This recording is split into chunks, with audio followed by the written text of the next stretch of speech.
Hello അസ്സലാമു അലൈക്കും. റംലാസ് കിച്ചണിലേക്ക് എല്ലാവർക്കും സ്വാഗതം. റംലാസ് കിച്ചണിൽ ഇന്ന് വന്നിരിക്കുന്ന ഒരു അടിപൊളിയായിട്ടുള്ള ചെമ്മീൻ ചോറും കൊണ്ടാണ്. ഞങ്ങളെ കണ്ണൂർ ഭാഗത്തുണ്ടാക്കുന്ന ചെമ്മീൻ ചോറ്.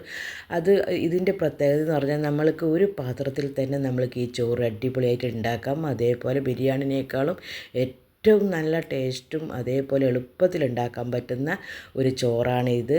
എന്നാൽ ശരി, നമ്മൾക്ക് ഇതെങ്ങനെയാണ് ചെമ്മീൻ ചോറ് ഉണ്ടാക്കുക നമുക്കൊന്ന് പെട്ടെന്ന് തന്നെ സമയം കളയാതെ വീഡിയോയിലേക്ക് പോയിട്ടൊന്ന് കണ്ടു നോക്കാം. ഞാൻ അതിനു വേണ്ടി എടുത്തിരിക്കുന്നത് വലിയ ചെമ്മീൻ, 1/2 കിലോ ചെമ്മീനാണിത്. അത് കഴുകിയൊക്കെ വൃത്തിയാക്കിയപ്പോൾ എനിക്കൊരു 350 ഗ്രാം അത്ര കുറച്ചേ കിട്ടിയുള്ളൂ. അതിലേക്ക് ആവശ്യത്തിനുള്ള ഉപ്പും 2 ടീസ്പൂണോളം നമ്മൾ കാശ്മീരി ചില്ലി പൗഡറാണ് ഞാൻ ചേർത്ത് കൊടുക്കുന്നത്.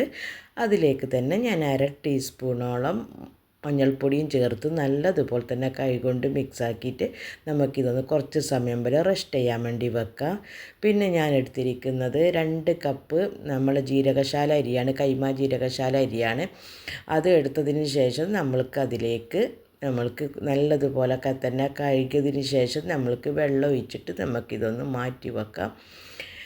ഇനി ഞാൻ കുറച്ച് 1 മണിക്കൂറൊക്കെ കഴിഞ്ഞപ്പോഴാണ് ഞാനിത് ഉണ്ടാക്കുന്നത്. ഒരു പാത്രം ചൂടാക്കി അതിലേക്ക് ഞാനൊരു 3-4 ടേബിൾ സ്പൂണോളം വെളിച്ചെണ്ണ ഒഴിച്ച് കൊടുത്തതിന് ശേഷം നമ്മളെ ചെമ്മീനൊക്കെ അതിൽ ചേർത്ത് കൊടുത്ത് നല്ലതുപോലെ തന്നെ ഫ്രൈ ചെയ്തിട്ട് നമുക്കിതൊന്ന് മാറ്റി വെക്കാം.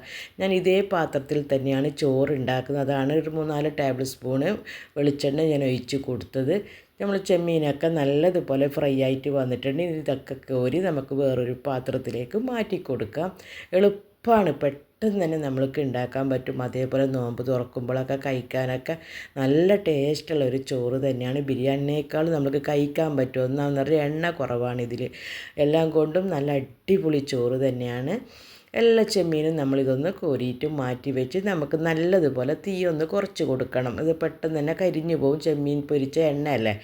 അതുകൊണ്ട് അതിലേക്ക് ഞാൻ ഒരു 2 ചെറിയ കഷ്ണം പട്ട, ഒരു 3-4 ഏലക്കായ, ഒരു 3 ഗ്രാമ്പ്, ഒരു ചെറിയ ബേ ലീഫ് ഇട്ടതിന് ശേഷം അതിലേക്ക് ഒരു ടേബിൾ സ്പൂണോളം ഇഞ്ചി വെളുത്തുള്ളി പേസ്റ്റും ചേർത്ത് കൊടുത്ത് നല്ലതുപോലെ തന്നെ ഇതൊന്ന് ഇളക്കി കൊടുക്കുക. നല്ലതുപോലെ തന്നെ ഇളക്കിയിട്ട് ഇഞ്ചിൻ്റെയും വെളുത്തുള്ളിൻ്റെ എല്ലാം പച്ചമണം മാറുന്നത് വരെ നല്ലതുപോലെ തന്നെ ഇളക്കിയിട്ടൊക്കെ കൊടുക്കുക. ഇളക്കി കൊടുത്തതിന് ശേഷം പിന്നെ ഞാൻ അതിലേക്ക് ചേർത്ത് കൊടുക്കുന്നത് 2 ചെറിയ ഉള്ളി, ഒരു മീഡിയം സൈസ് 2 ഉള്ളിയാണ്. അത് നന്നായി ചെറുതായിട്ട് കഷ്ണങ്ങളാക്കി നമ്മൾക്ക് അതിലേക്കൊന്ന് ചേർത്ത് കൊടുക്കുക. ഉള്ളിയും ചേർത്ത് കൊടുത്തതിന് ശേഷം നല്ലതുപോലെ തന്നെ ഇതൊന്ന് മിക്സ് ആക്കിയിട്ടെടുക്കുക. നല്ലതുപോലെ തന്നെ വാട്ടിയിട്ടെടുക്കണം. അധിക ചുവപ്പ് കളർ ആകുമെന്നും വേണ്ട ഉള്ളി, എന്നാലും ഒരു ഏകദേശം ഒന്ന് വാടി കിട്ടണം. അത്ര തന്നെ ഉള്ളിൻ്റെ പച്ചമണമൊക്കെ ഒന്ന് മാറി കിട്ടിയാൽ മതി. അതൊക്കെ ചേർത്ത് കൊടുത്തതിന് ശേഷം നല്ലതുപോലെ തന്നെ ഇതൊന്ന് വാട്ടിയിട്ടെടുക്കുക. അതിന് ശേഷം പിന്നെ ഞാൻ അതിലേക്ക് ചേർത്ത് കൊടുക്കുന്നത് ഒരു 3 പച്ചമുളകാണ്. നല്ല എരിവുള്ള പച്ചമുളക് ആയതുകൊണ്ടാണ് 3 ചേർത്തത്. നിങ്ങൾക്ക് എരിവില്ലാതെ ഒരു 4-5 ഇട്ട് കൊടുത്താലും മതി. പക്ഷെ 3 പച്ചമുളക് ഇടുമ്പം തന്നെ നല്ല ആവശ്യത്തിനുള്ള എരിവൊക്കെ ഉണ്ട്. 3 പച്ചമുളക് ഞാൻ ഇതേപോലെ നടുവല മുറിച്ച് കഷ്ണങ്ങളാക്കിയിട്ടാണ് ഇട്ട് കൊടുത്തിരിക്കുന്നത്. അതും ചേർത്ത് കൊടുത്ത് നല്ലതുപോലെ തന്നെ ഇതൊന്ന് വാട്ടിയിട്ടെടുക്കുക. നല്ലതുപോലെ തന്നെ വാട്ടിയിട്ടെടുത്തതിന് ശേഷം പിന്നെ ഞാൻ ചേർത്ത് കൊടുക്കുന്നത് 2 ചെറിയ തക്കാളിയാണ്. വലിയ തക്കാളിയാണെങ്കിൽ 1 മതി. ഇത് 2 ചെറിയ തക്കാളി ആയതുകൊണ്ടാണ് ഞാൻ 2 ചേർത്തത്. തക്കാളിയും ചേർത്ത് കൊടുത്തതിന് ശേഷം നല്ലതുപോലെ തന്നെ ഇതൊന്ന് അടച്ച് വെക്കുക. അതിലേക്ക് കുറച്ച് ഉപ്പും ചേർത്ത് കൊടുത്തതിന് ശേഷം നമുക്കൊരു 1-2 മിനിറ്റോളം ഞാനിതൊന്ന് അടച്ച് വെച്ചിട്ടാണ് വേവിച്ചത്. തക്കാളിയൊക്കെ ഒന്ന് നല്ലതുപോലെ തന്നെ ഉടഞ്ഞ് സോഫ്റ്റായിട്ട് കിട്ടാൻ വേണ്ടിയാണ് ഞാനിതൊന്ന് അടച്ച് വെച്ചത്. നമുക്ക് അടച്ച് വെച്ച് കൊടുത്ത് അതിലേക്ക് ഉപ്പും ചേർത്ത് കൊടുത്തതിന് ശേഷം നല്ലതുപോലെ ഒന്ന് ഇളക്കിയിട്ട് 1-2 മിനിറ്റോളം നമുക്കിതൊന്ന് അടച്ച് വെക്കാം. ഞാനിത് ഉണ്ടാക്കുന്നത് നോമ്പ് തുറക്ക് വേണ്ടിയാണ്. നമ്മൾ പെട്ടെന്ന് തന്നെ ഒരു 10-15-20 മിനിറ്റോ മതി നമ്മൾക്ക് ഈ ചോറ് ഉണ്ടാക്കാൻ വേണ്ടി. നമ്മൾ മസാലയൊക്കെ നല്ലതുപോലെ തന്നെ മിക്സ് ആയിട്ടൊക്കെ വന്നിട്ടുണ്ട്. തക്കാളിയൊക്കെ നല്ലതുപോലെ ഉടഞ്ഞ് വന്നിട്ടുണ്ട്. ബാക്കിയുള്ള തക്കാളിയൊക്കെ ഇതേപോലെ കയ്യിലോടൊക്കെ കുത്തിയിട്ട് നമുക്കിതൊന്ന് ഉടച്ചു കൊടുക്കാം. ഉടച്ചു കൊടുത്തതിന് ശേഷം പിന്നെ ഞാൻ അതിലേക്ക് ചേർത്ത് കൊടുക്കുന്നത് 2 തണ്ട് കറിവേപ്പിലയും ഒരു 1/4 ടീസ്പൂണോളം മഞ്ഞൾപ്പൊടിയുമാണ് ചേർത്ത് കൊടുക്കുന്നത്. മഞ്ഞൾപ്പൊടി ചേർത്ത് കൊടുത്തതിന് ശേഷം പിന്നെ ഞാൻ അതിലേക്ക് കുറച്ച് ഒരു 1/4 കപ്പോളം നമ്മൾ മല്ലിയില ഉണ്ടല്ലോ, മല്ലിയിലയും ഞാൻ പൊടിയായി അരിഞ്ഞത് അതും ചേർത്ത് കൊടുക്കുന്നുണ്ട്. എല്ലാം കൂടിയിട്ട് നല്ലതുപോലെ തന്നെ ഇതൊന്ന് നമുക്കൊന്ന് മിക്സ് ആക്കിയിട്ടെടുക്കാം. നമ്മുടെ മഞ്ഞൾപ്പൊടിയും കറിവേപ്പിലയും മല്ലിയിലയും എല്ലാം തന്നെ കൂടിയിട്ട് നല്ലതുപോലെ തന്നെ എല്ലാം മിക്സ് ആക്കിയിട്ടെടുക്കാം. നമ്മളെ മസാലയൊക്കെ റെഡിയായിട്ട് വന്നിട്ടുണ്ട്. ഇനി നമ്മളതിലേക്ക് ചെയ്യുന്നതെന്ന് പറഞ്ഞു കഴിഞ്ഞാൽ 2 കപ്പ് അരി ഞാനൊരു 10-15 മിനിറ്റോളം ഞാൻ വെള്ളത്തിലിട്ടതിന് ശേഷം പിന്നെ ഞാനൊരു അരിപ്പയിൽ കൂടി വെള്ളം വരാനൊക്കെ വെച്ചിട്ടുണ്ടായിരുന്നു. അതൊരു 1-2 മിനിറ്റോളം ഇതേപോലെ ഇട്ട് നല്ലതുപോലെ തന്നെ വറുത്തെടുക്കണം. ഇതേപോലെ ഒരു 2-3 മിനിറ്റോളം വറുക്കണം. എന്നെങ്കിൽ നല്ല ചോറായിട്ട് നമുക്ക് കിട്ടും. എപ്പോഴും നമ്മൾ ബിരിയാണി ഉണ്ടാക്കുമ്പോഴും ഇതേപോലെ ചോറ് ഉണ്ടാക്കുമ്പോഴൊക്കെ നല്ലതുപോലെ വറുത്ത് കൊടുത്തിട്ട് ചോറുണ്ടാക്കാൻ നോക്കണം. നല്ലതുപോലെ തന്നെ വറുത്തതിന് ശേഷം പിന്നെ ഞാൻ അതിലേക്ക് 3 കപ്പ് നല്ല തിളച്ച വെള്ളമാണ് ഒഴിച്ച് കൊടുക്കുന്നത്. ഇപ്പുറത്തെ അടുപ്പിൽ ഞാൻ വെള്ളം ചൂടാക്കാൻ വെച്ചിട്ടുണ്ടായിരുന്നു. നല്ലതുപോലെ തന്നെ തിളച്ച വെള്ളം ഒഴിച്ച് കൊടുക്കാം. പച്ചവെള്ളം ഒട്ടും ഒഴിക്കാൻ പാടില്ല. അന്നേരം ചോറിങ്ങനെ കല്ലിച്ച് പോകും, വേവാനൊക്കെ കുറച്ച് പാടായിരിക്കും. ഇത് നല്ല തിളച്ച വെള്ളം ഒഴിച്ച് കൊടുത്തതിന് ശേഷം അതിലേക്ക് ഉപ്പ് നോക്കി, ഉപ്പില്ലെങ്കിൽ ആവശ്യത്തിനുള്ള ഉപ്പും ചേർത്ത് കൊടുത്തതിന് ശേഷം പിന്നെ ഞാൻ അതിലേക്ക് ഒരു 1/2 ടീസ്പൂണോളം നമ്മളെ ഗരം മസാലപ്പൊടിയാണ് ഞാൻ ചേർത്ത് കൊടുക്കുന്നത്. ഗരം മസാലപ്പൊടിയും ചേർത്ത് കൊടുത്തതിന് ശേഷം ഒന്ന് 1-2 മിനിറ്റോളം ഇതൊന്ന് അടച്ച് വെക്കുക. അടച്ച് വെള്ളം നല്ലതുപോലെ തന്നെ തിളച്ചിട്ട് വരട്ടെ. നല്ലതുപോലെ തിളച്ച് വരുമ്പോൾ പിന്നെ ഞാൻ അതിലേക്ക് ചേർത്ത് കൊടുക്കുന്നത് 1 കപ്പ് നമ്മൾ ഫ്രഷായിട്ടുള്ള തേങ്ങയാണ്.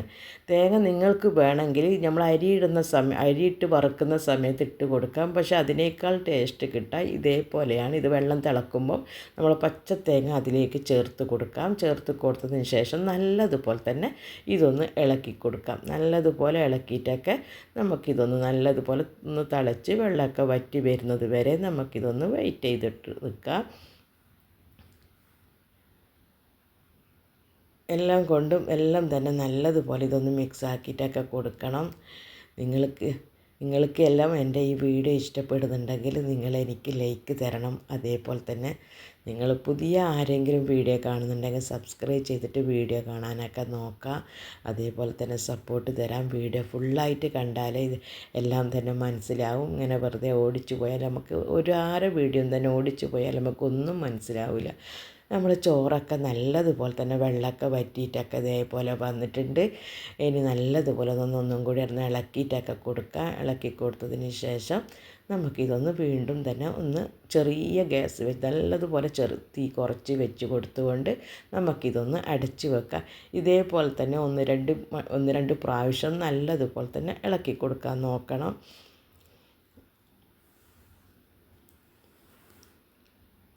നമ്മളെ ചോറ് ഫുള്ളായിട്ട് വെള്ളമൊക്കെ വറ്റി ഒന്നിനും ഒട്ടാത്ത രൂപത്തിൽ നല്ല രൂപത്തിലായിട്ട് ചോറ് കിട്ടിയിട്ടുണ്ട്. ഇതേപോലെ കുറച്ച് കാര്യങ്ങൾ ശ്രദ്ധിച്ചാൽ നമുക്ക് നല്ല ചോറാക്കിയിട്ടെടുക്കാം.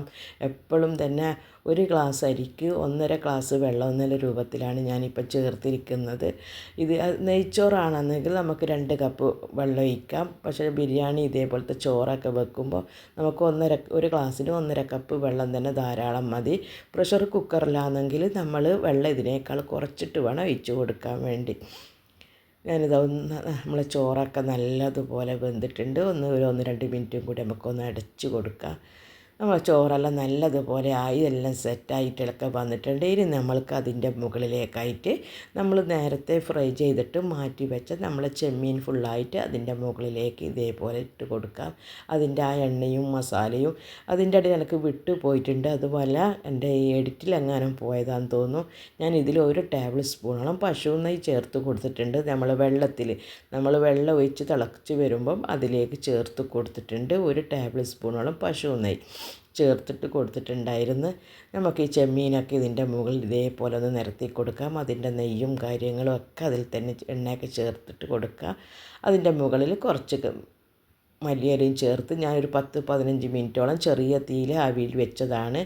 ഞാനിത് തുറന്ന് നോക്കുന്നത് നമ്മൾ നോമ്പൊക്കെ തുറന്നതിന് ശേഷമാണ്. അടിപൊളി ചോറാണ്, അടിപൊളി ടേസ്റ്റുമാണ്. നിങ്ങളെല്ലാവരും ഇതൊന്ന് ഉണ്ടാക്കിയിട്ട് നോക്കാം. അതുപോലെ നോമ്പ് തുറക്കുമ്പോൾ ഗസ്റ്റ് വരുമ്പോഴൊക്കെ ഉണ്ടാക്കി നോക്കി അഭിപ്രായം പറയാം. എന്നാൽ ശരി, വീണ്ടും കാണാം. അസ്സലാമു അലൈക്കും.